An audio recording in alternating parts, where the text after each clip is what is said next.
I know this section was more about copywriting and not necessarily blogging, but I do want to include some tips for writing better articles because content marketing is so important. It's a big part of the success that I've had as an online based business. But even if you're not an online business, writing good blog articles can drive a lot of traffic to your products and services. So here are some tips for writing better articles. The first tip is to research and use proper keywords.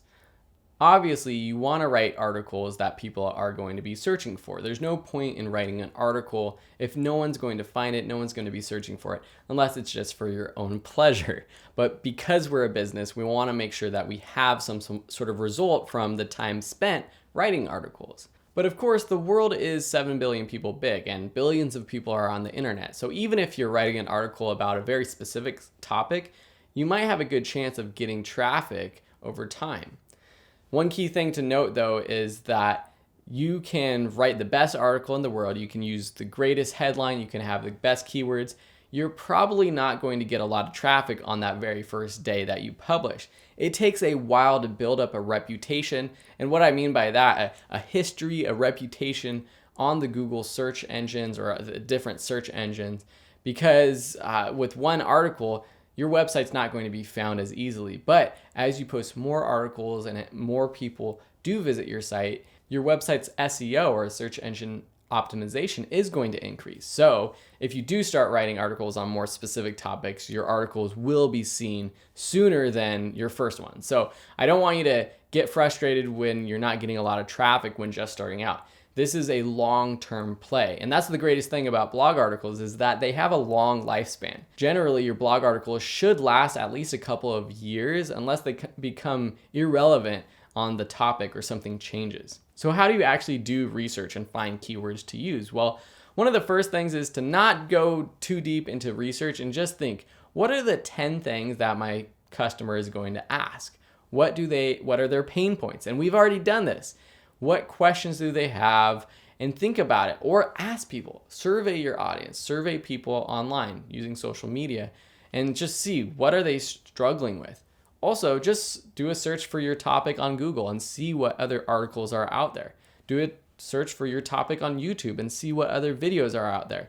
I don't want you to copy what other people are doing, but having an article about this topic or a video about each topic or each question under your own brand is a good idea. That's one of my strategies, is just finding what other people are making and doing it in my own style. Some next level keyword research ideas are using the Google Keyword Planner, and that's available if you have an AdWords account with Google. We're going to be going more over Google AdWords in the future, or just using Google Trends. If you search for Google Trends, they have a great tool that allows you to find what items are trending right now, what topics are trending, and you can even compare to other topics to see if, hey, do you want to write an article about this one, or this product or that product? You can see which ones are more trending, and that's generally a better sign to write articles about that kind of content.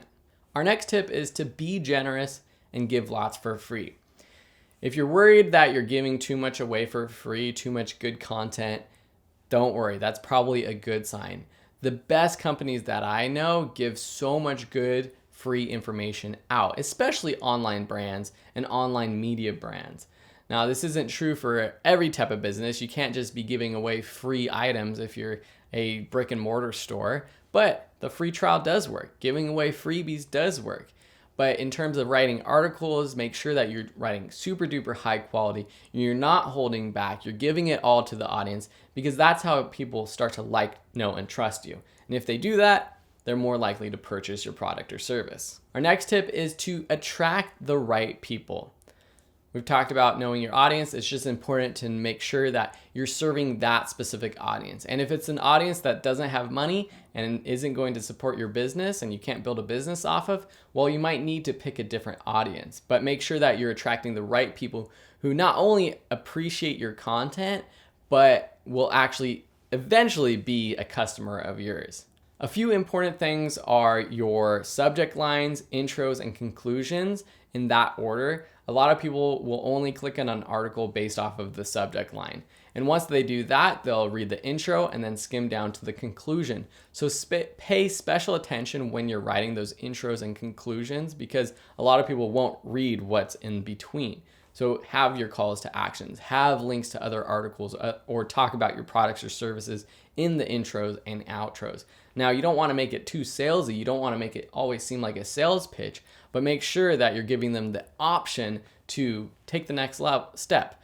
Include an email opt-in form at the end of your article, or even right after the intro. Include a little lead magnet that's specific to that article right after the intro. This is a great way to grow your email list. Another important tip is to build curiosity with the first sentence. People are reading your articles because they're wondering what it's about. They're wondering what you're going to say. So feed on that and build more curiosity. Ask questions. Make bold statements. Things that will make the reader say, that's interesting. I want to read more. And it's also important to break up text. Make sure you're using your headings, your other formatting tools like bullet points, lists, block quotes, images, photos. Use anything to make it a little bit more interesting and not feel like they're having to read an essay.